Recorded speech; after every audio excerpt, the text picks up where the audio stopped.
আজকে যে আলোচনা হবে সেটার নাম হলো ইখলাস। নাম কি? ইখলাস মানে কি সূরাতুল ইখলাস? না, ইখলাস মানে হইতেছে একনিষ্ঠতা। একমাত্র কার জন্য? কুরবানি কার জন্য হবে? আল্লাহর জন্য হবে। নামাজ কার জন্য? রোজা কার জন্য? সবকিছু আল্লাহর জন্য। ইন্না সালাতি ওয়া নুসুকি ওয়া মাহইয়ায়া ওয়া মামাতি লিল্লাহি রাব্বিল আলামিন। ইন্না সালাতি আমার নামাজ, ওয়া নুসুকি আমার জবাই, আমার কুরবানি, ওয়া মাহইয়ায়া আমার জীবিত থাকা, ওয়া মামাতি আমার মরণ, সব কিছু হলো আল্লাহর। আল্লাহর জন্য আমি বেঁচে থাকবো, আল্লাহর জন্য জীবন দিয়ে দেব। যদি কাফের বেঈমানরা আমার সামনে পিস্তল ধইরা বলে আল্লাহকে অস্বীকার কর, রব্বে কারীমকে অমান্য করে নাও, আমি ডাক দিয়ে বলবো না না, যে আল্লাহ আমার ঈমানের মতো বদৌলত ঈমান দিয়েছেন, যে আল্লাহ আমার জীবন দিয়েছেন, যে আল্লাহ আমার মরণ দিয়েছেন, মরণ হবে তো হবে আল্লাহর রাস্তায় হবে। ঠিক কিনা? যেমন মূসা তার ঘটনা বর্ণিত আছে। মূসা ফিরাউন তার বাচ্চাটাকে তার সামনে তেলের মধ্যে ছেড়ে দিচ্ছে, গরম তেল। ডাক দিয়ে বলে মূসা এখনো সময় আছে, তোমার বাচ্চাটাকে তেলের মধ্যে ছেড়ে দেওয়া হবে, তাড়াতাড়ি তুমি আমার উপর ঈমান নিয়ে আসো, তোমার আল্লাহকে অস্বীকার করো। মূসা ডাক দিয়ে বলে না না না না, আমার জীবন, আমার সন্তানের জীবন যদি হাজার হাজার বার ওই তেলের মধ্যে বিসর্জন দিতে হয়, তবু আমি আমার জীবনটাকে আল্লাহর রাস্তায় ছাড়া তোমার মতো বেঈমানের রাস্তায় ছাড়বো না। হাজার বার মরতে রাজি, কিন্তু আল্লাহর রাস্তায় জীবন দিতে রাজি, ঈমান ছাড়তে রাজি না। তো আল্লাহ বলতেছেন ইন্না সালাতি ওয়া নুসুকি ওয়া মাহইয়ায়া ওয়া মামাতি লিল্লাহি রাব্বিল আলামিন। জীবন মরণ কার হাতে? আল্লাহর হাতে জীবন মরণ। অতএব আমার জীবন, আমার মরণ আল্লাহর হাতে হবে। আমার ইন্ডিয়ার ভাইদেরকে বলে রাম বল, রাম, হরে রাম হরে কৃষ্ণ বল, যদি না বলে সরাসরি মাইরা ফেলে। আমাদের দেশের মধ্যে তেমন হয় না, তবুও কেন আমরা নামাজ রোজা হজ যাকাত করব না? আল্লাহকে কেন রাখবো না? আল্লাহর জন্য কেন কুরবানি করব না? রব্বে কারীম ডাক দিয়ে বলে বান্দা, আমি আল্লাহর থেকে বড় দূরে সরে গিয়েছো, এত দূরে কেন গেলা? আমি আল্লাহ তো তোমার সুন্দর সুগঠনে বানিয়েছিলাম, আমি আল্লাহ তো তোমাকে আমার ইবাদত করার জন্য বানিয়েছিলাম। আমি আল্লাহ তোমাকে মাটি থেকে বানানোর পরে, মানুষ বানানোর পরে ডাক দিয়ে বলেছি ওমা খালাকুতুল জিন্না ওয়াল ইনসা ইল্লা লিয়াবুদুন। আমি আল্লাহ তুই বান্দাকে সুন্দর সুগঠনে বানিয়েছি, আমি আল্লাহর ইবাদত করার জন্য এত সুন্দর করে বানানোর পরে বান্দা যখন আমি আল্লাহ ডাক দিলাম আয় আয় ফাফিরু ইলাল্লাহ, আমি আল্লাহর মারিফতের পথে দৌড়াও, কিন্তু তুমি বান্দা আমি আল্লাহর মারিফতের দিকে দৌড়ালা না। তুমি বান্দা দৌড়াইলা তো দৌড়াইলা দুনিয়ার পথের দিকে দৌড়াইলা।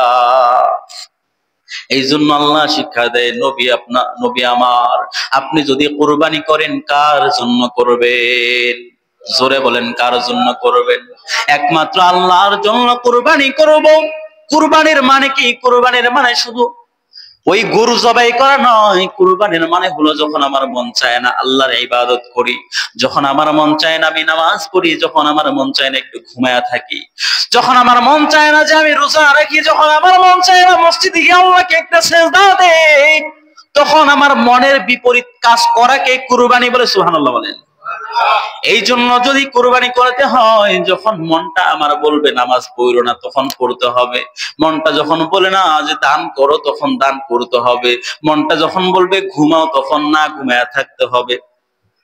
মন যা বলবে পুরা 300 ডিগ্রি অ্যাঙ্গেল, দ্বিতীয় মেরিতে উত্তর মেরুর কাজ করতে হবে, বিপরীতমুখী কাজ করতে হবে। কেন?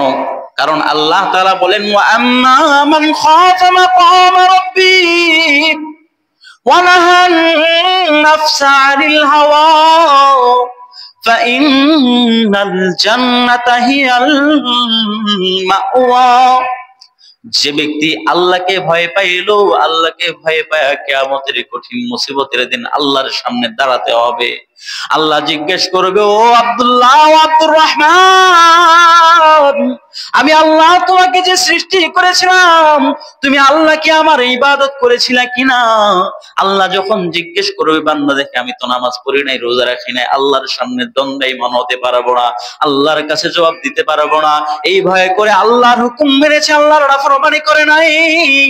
এই যে আল্লাহর ভয় করেছে, ফাইন্নাল জান্নাতা হিয়াল মাওয়া, তার স্থান হয়ে যাবে জান্নাত। তার স্থান কোথায় হবে? জান্নাতে। প্রিয় ভাইয়েরা আমার, এই জন্য নহর, কুরবানি করা, এটা কার জন্য? একমাত্র আল্লাহর জন্য হবে, আর কারোর জন্য না, মানুষ দেখানোর জন্য না। আমরা অনেকেই বড় গরুটা কিনতে হবে, যদি ছাগল কুরবানি দেই তাহলে মানুষে কি বলবে?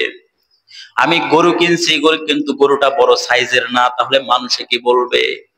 আমরা অনেক সময় চিন্তা করি যে আমি এত বড় লোক, আমি যদি মাত্র 50,000 টাকা দামের গরু দেই, অথবা 1 লক্ষ টাকা দামের গরু দেই, 3, 4, 5, 6, 10, 15 লক্ষ টাকা দামের গরু যদি না দিই, মানুষে কি বলবে? আমি যদি মানুষকে দান সদকা না করি, তাহলে মানুষ কি বলবে? আমি যদি জুমার দিন কমপক্ষে নামাজ না পড়তে যাই, মানুষ কি বলবে? আমি যদি আরাফার রোজা না রাখি, মানুষ কি বলবে? অনেকে তাহাজ্জুদের নামাজ পড়তে উঠে, তখন পাশের মহিলাকে, এক মহিলা উঠছে তাহাজ্জুদের নামাজ পড়তে, আরেক মহিলারে গল্পে গল্পে এখন কেমনে বলবে আমি তাহাজ্জুদের নামাজ পড়ছি? যদি সরাসরি বলে আমি তাহাজ্জুদের নামাজ পড়ছি, তাহলে তো এটা হয় না, এটা ছোট ছোট লাগে। কৌশল করা হবে, কিরে ভাবি, তুঙ্গ বাড়ির ছোট বাচ্চা দিই 3টা বাজে কান্দে,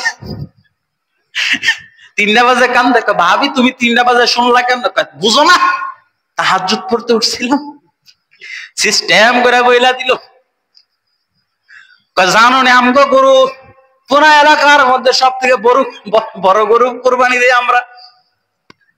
সরাসরি তো বলতে পারে না, সিস্টেম করে বলে। মানুষ দেখানোর জন্য না, একমাত্র হবে কার জন্য? আল্লাহর জন্য। এরকম ভাবে ঈদের নামাজ পড়তে আসে, ঈদের নামাজ মানুষকে দেখানোর জন্য। ঈদের দিন বেশি বেশি দান করতে বলা হয়, তো দান করে মানুষকে দেখানোর জন্য। মসজিদে দান করতে বলা হয়, দান করে মানুষ দেখানোর জন্য। এইভাবে প্রত্যেকটা আমল মানুষকে দেখানোর জন্য বলা হয়। এটার নাম হলো রিয়া। নাম কি?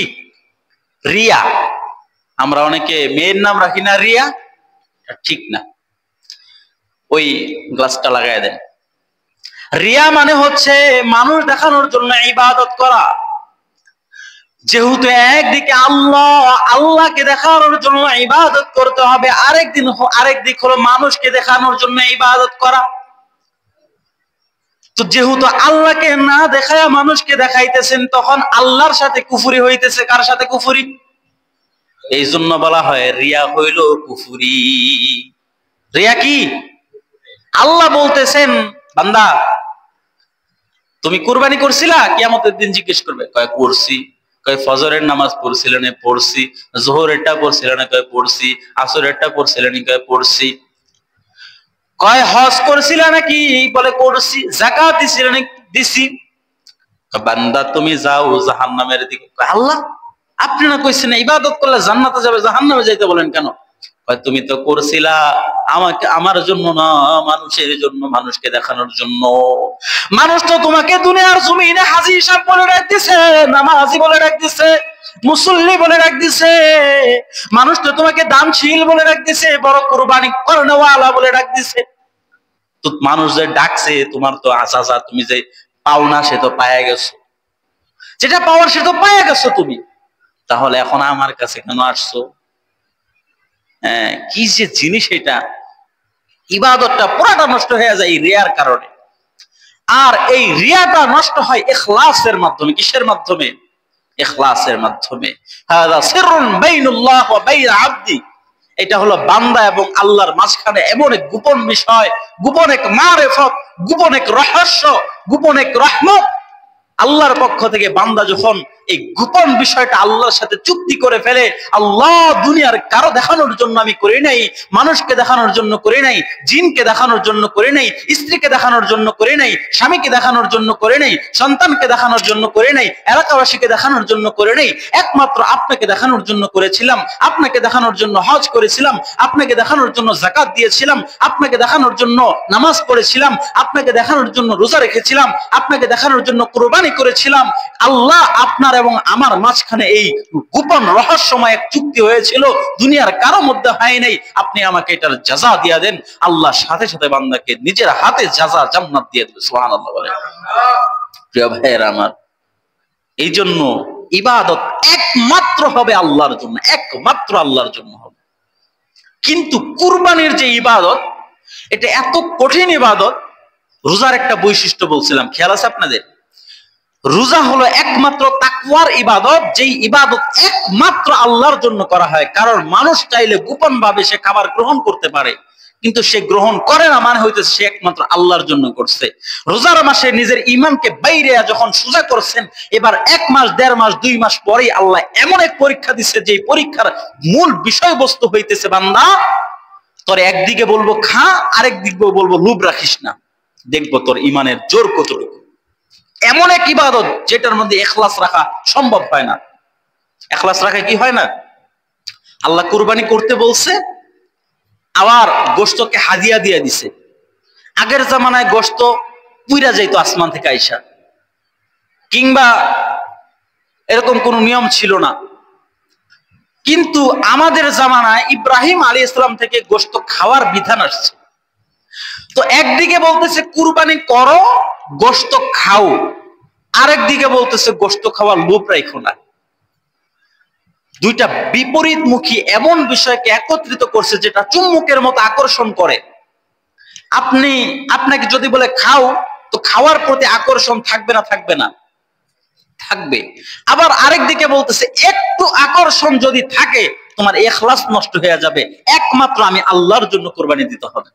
দেখেন, পুরা বিপরীতমুখী দুইটা বিষয়কে একত্রিত করে দিছে। দেখবো এবার তোমার ঈমানের পাওয়ার কতটুকু। প্রিয় ভাইয়েরা আমার, এই জন্য ইখলাস হইল আল্লাহ এবং বান্দার মধ্যে এমন এক চুক্তি, গোপন রহস্যময় চুক্তি, যে চুক্তিটা বান্দা একমাত্র আল্লাহর জন্য করে, দুনিয়ার জন্য করে না।